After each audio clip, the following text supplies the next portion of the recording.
En esta mañana quiero compartirles el tema, el testamento y el testador. Dos cosas interesantes que encuentro en los dos primeros versículos que acabamos de leer. El testamento y el testador. Recordemos aquellos versículos 16. Porque donde hay testamento, es necesario que intervenga muerte del testador. Porque el testamento con la muerte se confirma. Pues no es válido, entre tanto que el testador vive. La Biblia es un libro claro, sencillo y específico. Para poder entender la Escritura, en primer lugar hay que saber español. Y en segundo lugar, tener el Espíritu Santo de Dios en nuestras vidas. Porque es un libro, aunque es histórico, geográfico, poético, profético, es un libro espiritual también. La Biblia nos muestra con claridad la voluntad de Dios para cada ser humano. La Biblia también nos revela la muerte redentora del Señor Jesucristo como el testador.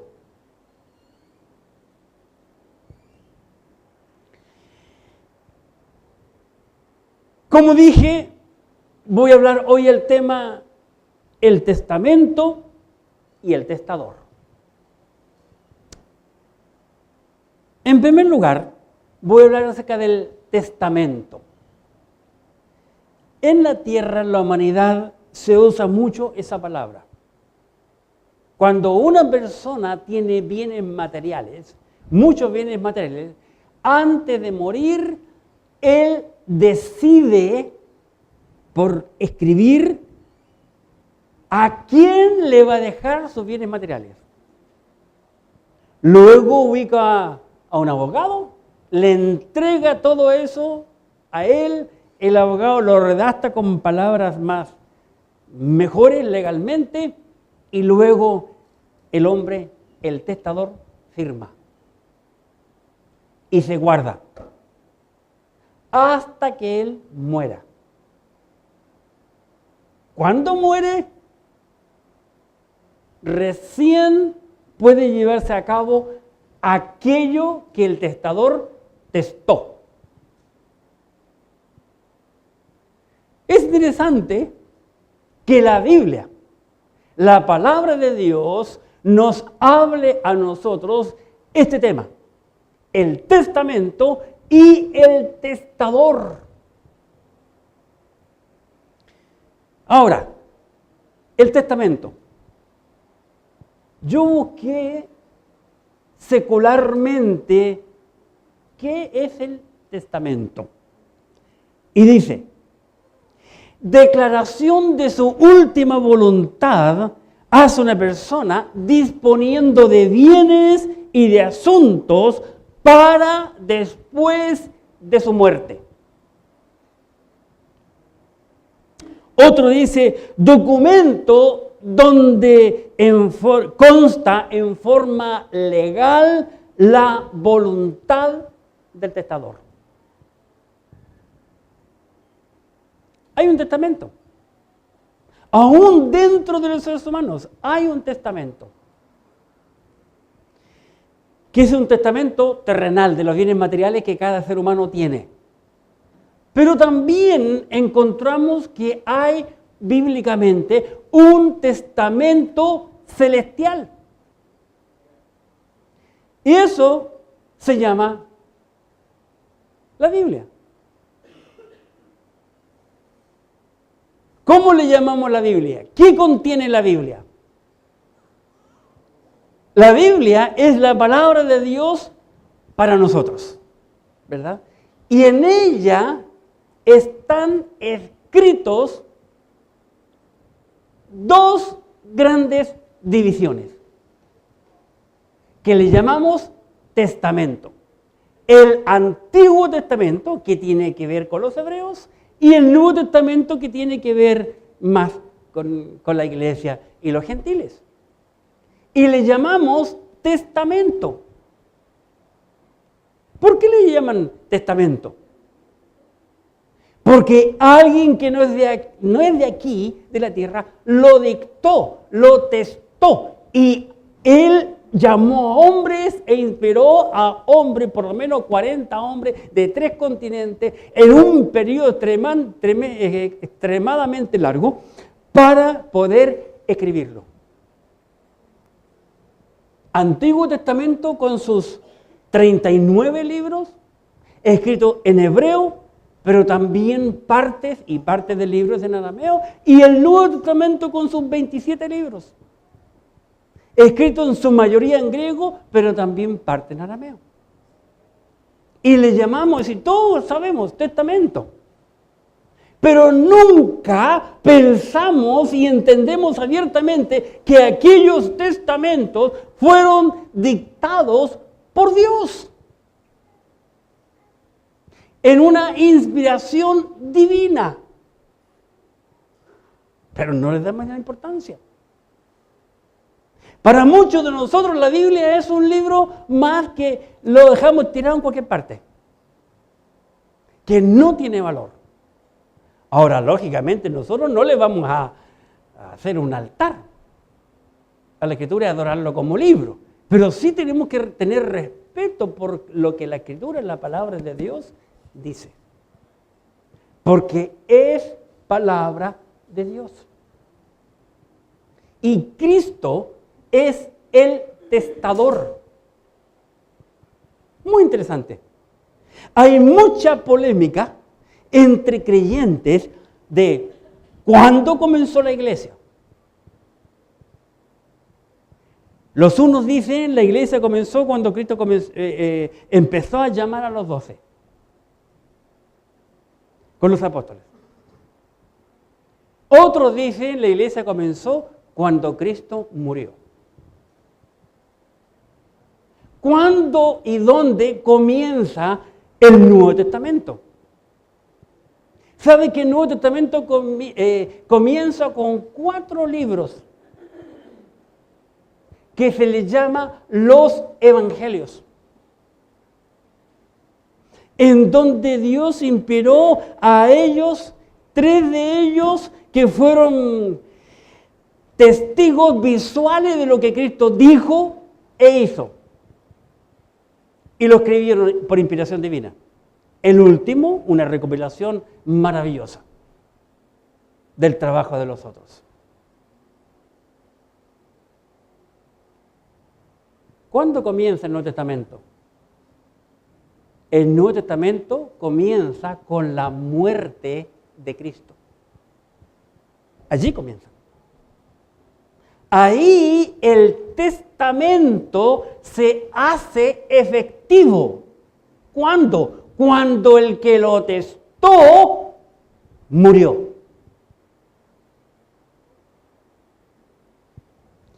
Cristo es el Señor de la iglesia porque Él dio su vida por la iglesia. La iglesia tuvo vida cuando Él murió. Cuando Él en la cruz dijo, tetelestai, o vale decir,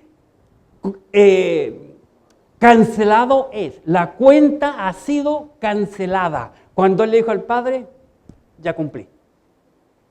Dijo esa última palabra y la Biblia dice, expiró, vale decir, murió. Él es el testador del testamento. Muchos hay en la tierra, abogados y parientes del testador que han arreglado los testamentos. Hoy hay más Biblia que nunca ha habido. Biblias satánicas, Biblias femeninas y Biblias para todos los gustos. Ha habido y por haber.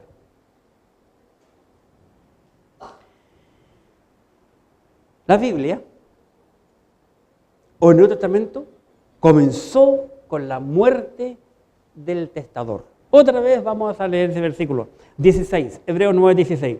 Porque donde hay testamento, observen, es necesario que intervenga muerte del testador.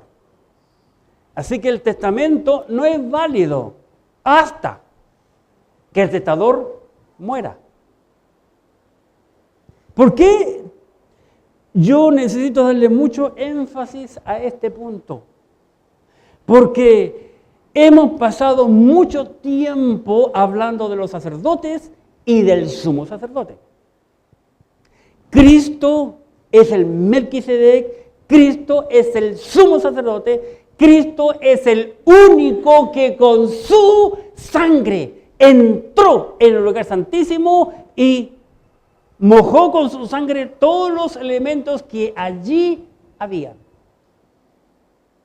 Y Él lo hizo dando su vida.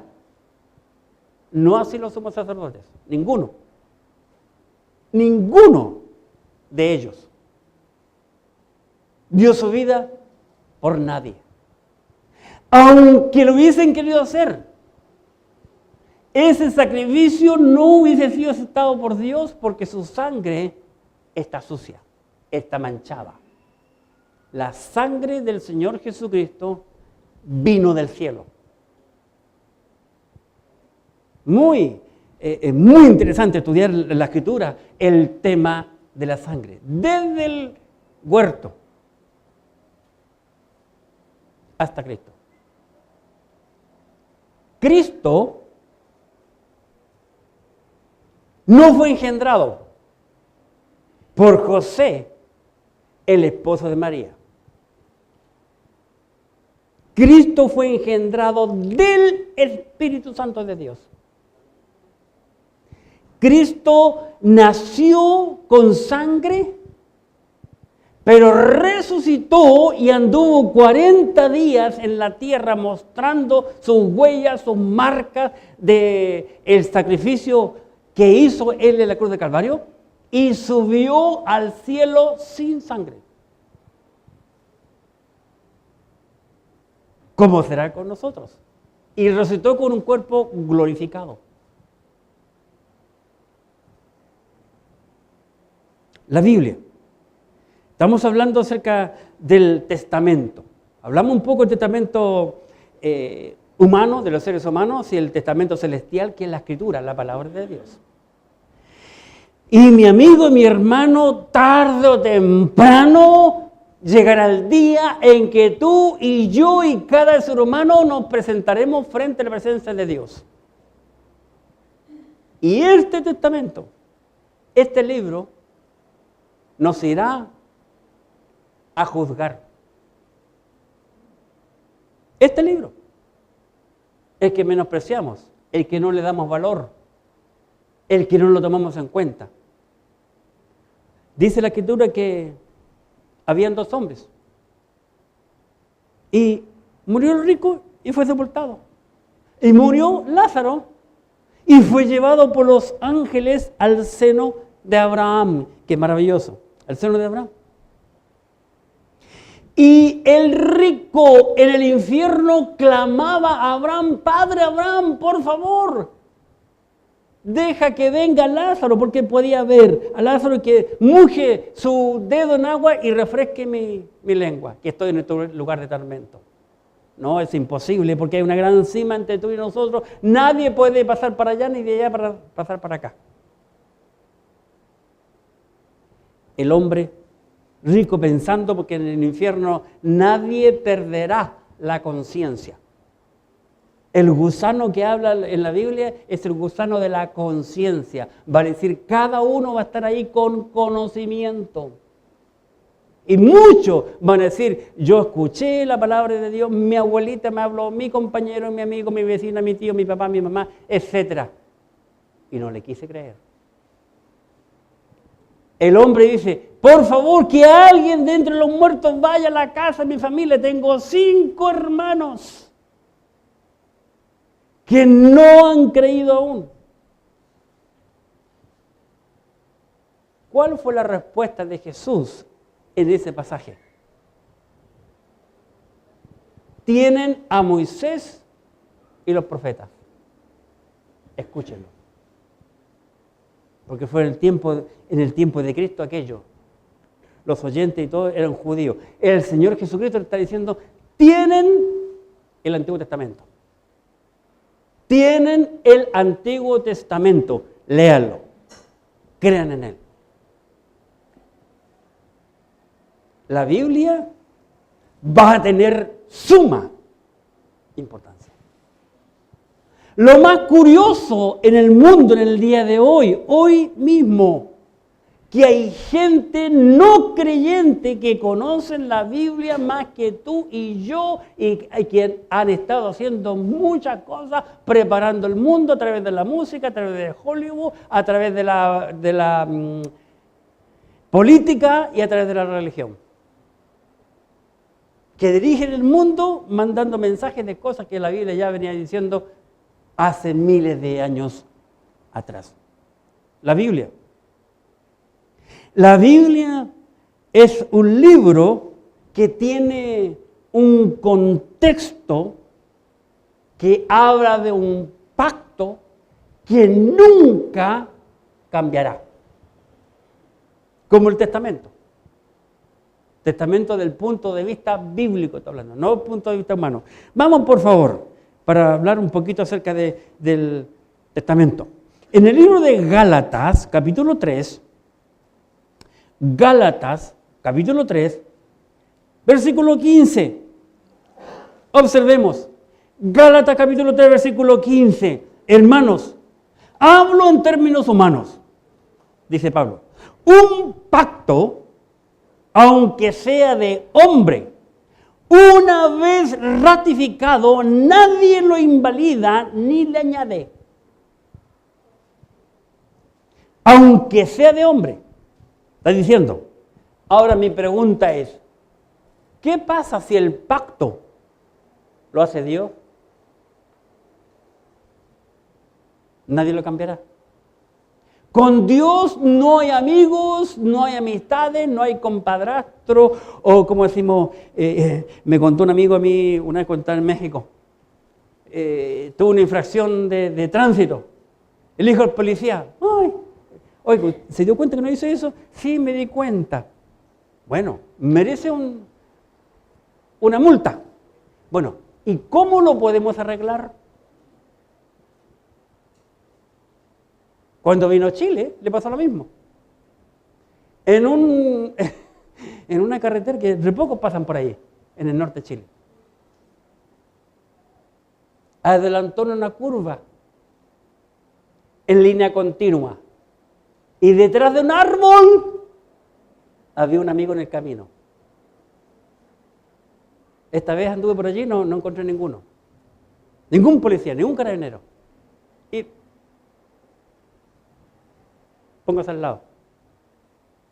¿No se dio cuenta que, número 1, adelantó en curva?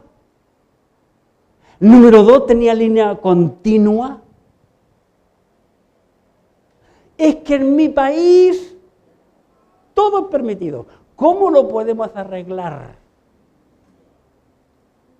Me dijo, eso es su país. Sepa usted, caballero, que las reglas del tránsito son universales. Es como la música, como el pentagrama. El pentagrama en todo el mundo, no importa el idioma que tenga, es universal. En los tiempos, en todo. En los valores de las notas o de la excelencia, universal. El hombre quiere cambiar, más Dios no. Engañamos a mucha gente, pero a Dios jamás le vamos a engañar. Y eso tenemos que entenderlo con claridad en nuestras mentes. Hebreos capítulo 9. Hebreos 9. En el versículo 26 observemos qué nos dice la Biblia. Hebreos 9, 26. Dice, de otra manera le hubiera sido necesario padecer muchas veces desde el principio del mundo. Pero ahora, en la consumación de los siglos, se presentó, aquí está hablando de Cristo, se presentó una vez para siempre por el sacrificio de sí mismo para quitar, eliminar de en medio el pecado, para deshacer en medio el pecado de aquellos que creen en Él. Cristo una sola vez murió y nada más. Y es suficiente para quitar de en medio el pecado de aquel que en Él cree. La Biblia o el Testamento es un libro inspirado. Por eso que no tiene errores. Porque la mente detrás de toda la Biblia, a pesar que se escribió en tantos idiomas, en continentes diferentes, por escritores humanos que el Señor inspiró de diferentes nacionalidades, diferentes oficios, diferente situación económica, diferente situación secular, educacional. La pregunta es, ¿por qué concuerda? Pablo nos dice lo siguiente en el segunda carta a Timoteo, en el capítulo 3. Segunda Timoteo 3. Versículo 16. Pablo dice en 2 Timoteo capítulo 3, versículo 16, toda la escritura es inspirada por Dios. Va a decir del capítulo 1, versículo 1 del Génesis, hasta el capítulo 22 y el último versículo. Toda la escritura es inspirada por Dios y útil para enseñar, para redarguir, para corregir, para instruir en justicia, a fin de que el hombre de Dios sea perfecto, enteramente preparado para toda buena obra.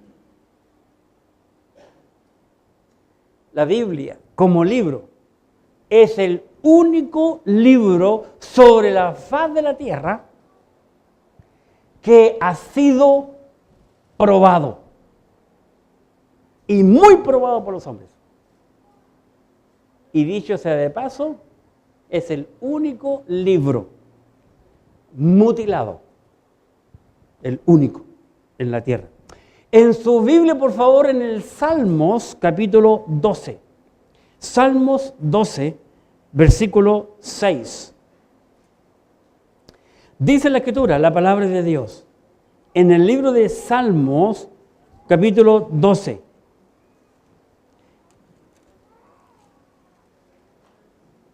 Versículo 6.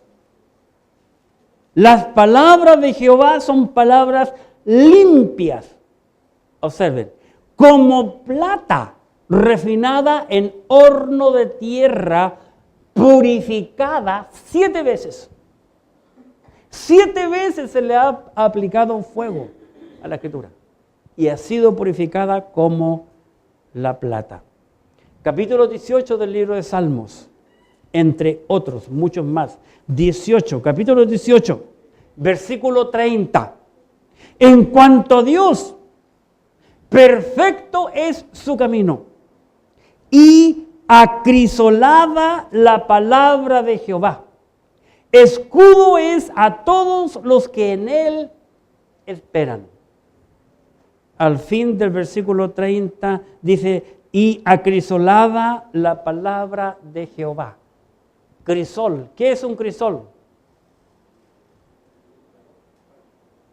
Es como la olla en donde ponen los metales y se le aplica fuego para purificarlo. A eso se le llama crisol. La Biblia ha sido acrisolada. La Biblia es el único libro sobre la faz de la tierra como testamento que es eterno. el único.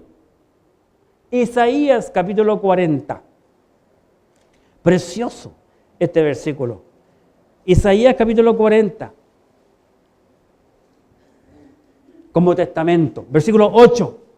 Dice el profeta: sécase la hierba, marchítase la flor, mas la palabra de Dios nuestro permanece para siempre. Tú y yo nos vamos a morir un día, pero la Biblia va a permanecer por los siglos.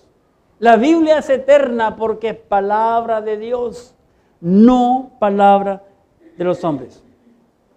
La Biblia es el único libro como testamento sobre la faz de la tierra que es vivo y eficaz. Vamos a nuestro libro, Hebreos capítulo 4. Hebreos 4.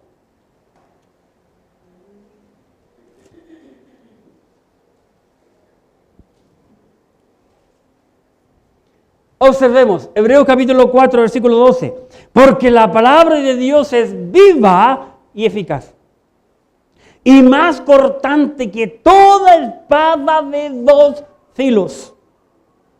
Y penetra, la Biblia, penetra hasta partir el alma y el espíritu, las coyunturas y los tuétanos, y discierne los pensamientos y las intenciones del corazón.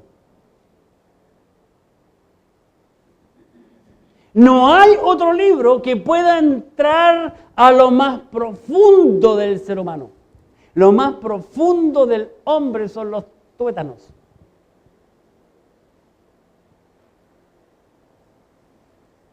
Lo más del centro. La Biblia penetra dentro del hombre. Por eso que nosotros tenemos que predicar la palabra de Dios y no nuestro pensamiento, no nuestro conocimiento, sino la palabra de Dios es la que actúa, la que hace el trabajo en el corazón del hombre, no importa cómo sea el hombre. La Biblia va a dar su fruto. Es un libro vivo. La Biblia es un libro espiritual. Observemos, por favor, en Primera de Pedro, capítulo 1. Primera de Pedro, capítulo 1, y quiero que observen bien este versículo. Primera carta del apóstol Pedro, capítulo 1, y en el versículo 23. Pedro, que no constaba con tanta educación formal o secular, nos entrega aquí un tesoro. Pedro, primera carta, capítulo 1, versículo 23. Observen, siendo renacidos, o sea, ¿qué renacido? Vuelto a nacer. Nacer de nuevo, como San Juan 3.3. Siendo renacido, aquí Pedro está hablando.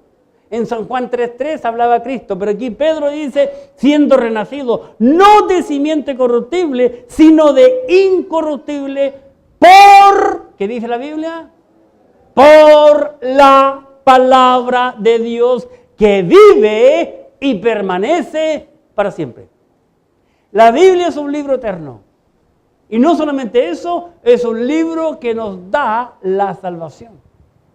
Es un libro que salva. ¿Por qué salva? Porque salió de los labios de Dios. Es inspirada de Dios. Es un libro también espiritual. El testamento y el testador. Por causa del tiempo vamos a pasar ahora al testador, porque si por la Biblia tenemos mucho que hablar. El testador. ¿Quién es el testador según Hebreos capítulo 9? Jesucristo. Jesucristo es el testador. Por eso, veamos qué dice la Biblia referente a Jesucristo. Y pensando de ese modo que Jesucristo es el testador, ya podemos abrir más nuestros ojos, nuestros oídos y entender la Escritura, la palabra de Dios. Primera carta del apóstol Pedro, capítulo 2. Primera de Pedro, capítulo 2. En el versículo 24. Observemos, 24. 1 Pedro 2:24. Quien llevó él mismo nuestros pecados en su cuerpo sobre el madero. ¿De quién está hablando Pedro aquí? ¿Cuántos hay que critican y destrozan al apóstol Pedro porque negó a Cristo? Pero cuando nosotros leemos sus escritos, nos damos cuenta cómo él exalta a su Señor. Y él puede escribirnos versículos tan importantes como el que leímos anteriormente y como este mismo, que dice, versículo 24, ¿quién llevó él mismo nuestros pecados en su cuerpo sobre el madero? Para que nosotros, estando muertos a los pecados, vivamos a la justicia y, observen lo que dice, y por cuya herida fuisteis sanados. Usando un lenguaje como usó Isaías capítulo 53. Todas las enfermedades las cargó sobre su cuerpo. Nosotros somos salvados, según el apóstol Pablo, por la pura misericordia del Señor nada más. Porque no merecíamos absolutamente nada. Tito, en el libro de Tito, capítulo 3, Tito capítulo 3, observemos lo que el Señor nos dice aquí a través del apóstol Pablo en su inspiración. Tito capítulo 3, versículo 5. Observemos, por favor, Tito capítulo 3, versículo 5.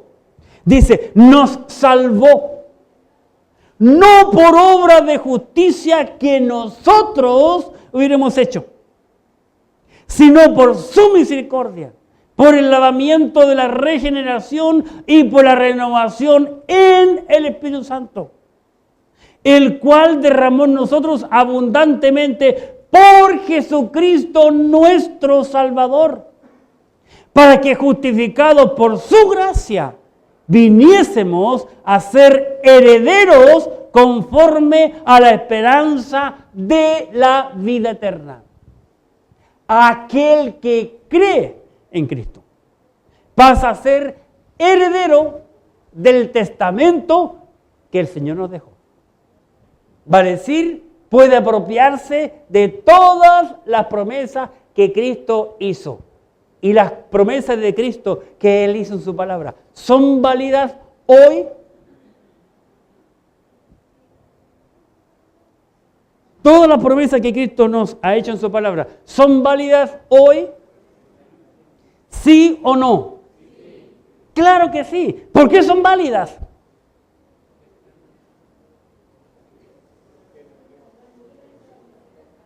¿Qué estamos hablando?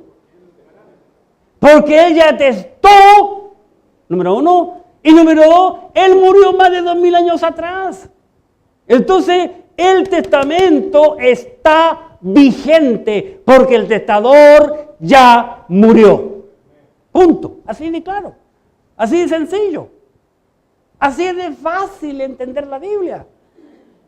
Todo lo que dice aquí es verdad, porque Él ya murió. Ya dio su vida por nosotros.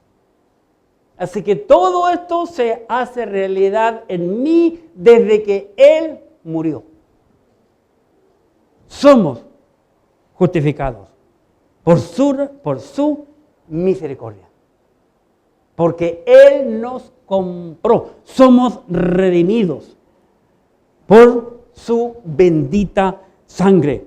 Hebreos capítulo 9, recordemos, Hebreos 9, en el versículo 22. Hebreos 9, 22.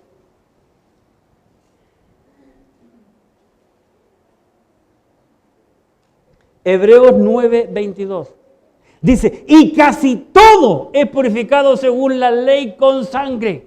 Y sin derramamiento de sangre no se hace remisión. Cristo ya murió. Cristo ya derramó su sangre en la cruz del Calvario, por consiguiente ya somos redimidos, comprados, limpiados por la sola misericordia que Cristo tuvo hacia nosotros. Él ya lo hizo. Interesante. En el libro de Efesios, veamos por favor capítulo 2. Una cosa interesante.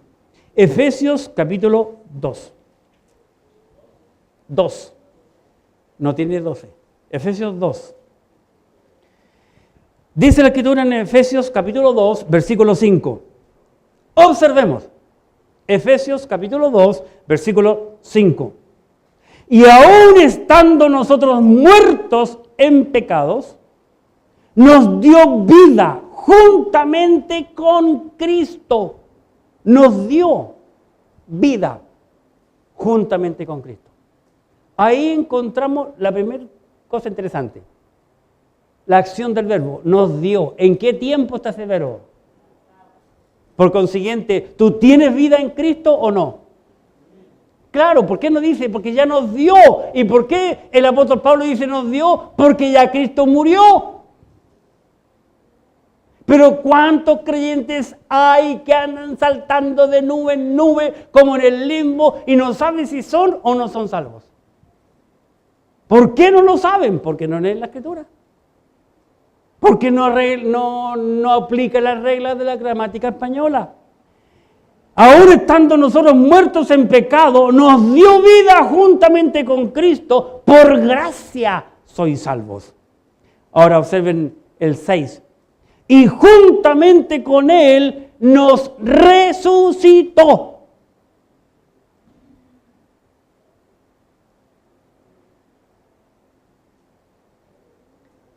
¿Tú estás en la tierra o estás en el cielo? ¿Dónde estás? ¿Estás resucitado o no estás resucitado? ¿Por qué estás resucitado, hermano Ángel? Me gustó ese amén. Justamente, espiritualmente ya estamos allá. Aunque la carne está aquí, porque con este cuerpecito tan lindo que tú tienes, no puedes entrar al cielo. Según la palabra de Dios, tiene que haber un cambio, una transformación. Pero el Espíritu, sí. Mire, 6 otra vez. Y juntamente con Él nos resucitó a sí mismo, nos hizo, y a sí mismo nos hizo, tiempo pasado, sentar en los lugares celestiales con Cristo Jesús. ¿Cómo se puede entender eso? Que ya hemos sido resucitados y que estamos sentados allá. Si yo estoy aquí. Claro, aquí está lo material. Porque este cuerpo fue tomado a la tierra y un día tiene que volver a la tierra. Pero el de allá es espiritual, es celestial, es eterno, como diferente, como el cuerpo que Cristo tenía. Somos sentados, resucitados y sentados con Cristo en el cielo. Tenemos nuestro lugar asegurado, que no depende de ti ni depende de mí, depende de uno solo. Y ese se llamó el testador, que lo dijo, lo escribió y cuando murió se hizo efectivo. Solo tenemos que creer en Él y nada más, nada más. Todo el resto lo hace Él. Todo el resto. Y una cosa de las más maravillosas que yo encuentro, que cuando yo me muera, que me quedan unos cuantos años todavía, yo me voy a morir tranquilo, como cuando me cuesta dormir. Yo me entrego en las manos a Morfeo y me voy, hasta que despierto el otro día temprano. Me voy a morir tranquilo, porque no voy a estar preocupado. ¿Vendrá por mí o no vendrá? Porque Él ya me dijo que iba a venir. Y me va a llevar. Así que voy a entregarme en las manos de Él. Y listo.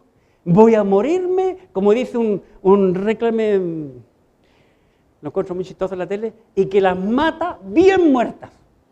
Yo nunca he visto que alguien mate, medio las mate. ¿Las mató o no las mató? Pero en el caso mío yo me voy a morir bien muerto. Porque Él me va a venir a buscar. No sé a ti. Él. Que hasta el día de hoy, por la gracia y misericordia que Él tiene, todavía es un Salvador. Pero llegará el momento que el mismo personaje, el Señor Jesucristo, cuando llegue el momento, será el juez. Y como juez, va a ser duro. En su Biblia, por favor. En la segunda carta del apóstol Pedro. Pedro es un hombre maravilloso. Lo siento a estudiarlo, a leerlo, a conocerlo. Un hombre brillante. Segundo de Pedro, capítulo 2. Y en el versículo 9. Segundo de Pedro 2:9, sabe el Señor librar de tentación a los piadosos y reservar a los injustos para ser castigado en el día del juicio.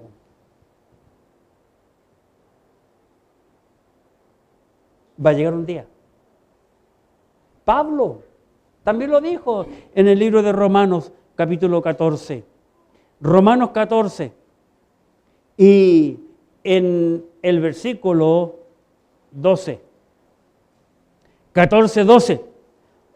Romanos 14:12. Dice Pablo, y de manera que cada uno de nosotros dará a Dios cuenta de sí. Para muchos, lastimosamente, para muchos, mientras se vive aquí hay que vivirla, pasarla bien, porque después de esta vida no hay otro. Dicen muchos. Pero si tú piensas así, mi amigo, mi amiga, mi hermano, mi hermana, te tengo una mala noticia que la leímos al principio. Y que te la voy a recordar. Está en nuestro pasaje, Hebreos 9. Hebreos 9, versículo 27. Aquí está lo triste del mensaje. Todo venía lindo hasta aquí. Hebreos capítulo 9, versículo 27. Y de la manera que está establecido para los hombres que mueran una sola vez. ¿Dónde está establecido? En el testamento. Que los testamentos de los hombres no lo pueden cambiar. Este testamento que es divino, nadie lo va a cambiar. Y dice la Biblia que está establecido por este testamento, por la Biblia, que los hombres mueren una sola vez. ¿Y qué dice al final del versículo? Y después de esto, el juicio. El juicio. Cuando tú te mueras, si abres los ojos, después de haber estado muerto, al abrirlo, vas a ver una de dos escenas. El cielo o el infierno. Porque está establecido para los hombres que mueran una sola vez. Y después de esto, el juicio. Pero si eres un hijo de Dios, has hecho el preparativo, has creído en el Señor Jesucristo, has confiado tus pecados en Él, te has arrepentido de ellos y entregado tu vida a Él, entrarás al cielo. Si no, al infierno. Y se te va a mostrar por qué mereces el infierno, porque tú mismo lo elegiste. El hombre elige dónde va a pasar la eternidad. Dios ha hecho todo el preparativo. Porque la misma palabra de Dios dice, porque de tal manera amó Dios al mundo que ha dado a su Hijo unigénito para que todo aquel, blanco, negro, amarillo, rico, pobre, sabio o no sabio, inteligente o no inteligente, todo aquel que le cree no se pierda, mas tenga vida eterna. Todo depende del hombre. El Señor hizo todo. La decisión es tuya. ¿Dónde pasarás la eternidad? Ese es el punto importante. ¿Dónde? Porque hay un testamento y un testador que lo dictó y que murió y que fue sepultado, pero el tercer día resucitó entre los muertos. Para concluir este bello capítulo, vamos al versículo 28. Dice, Hebreos 9:28, así también Cristo fue ofrecido una sola vez para llevar los pecados de muchos. Interesante. Y aparecerá por segunda vez sin relación con el pecado para salvar a los que le esperan. ¿Estás tú esperando al Señor? ¿Le estás esperando? Hay una corona para todos aquellos que esperan al Señor. Oremos. Gracias, Padre, te damos por tu palabra bendita.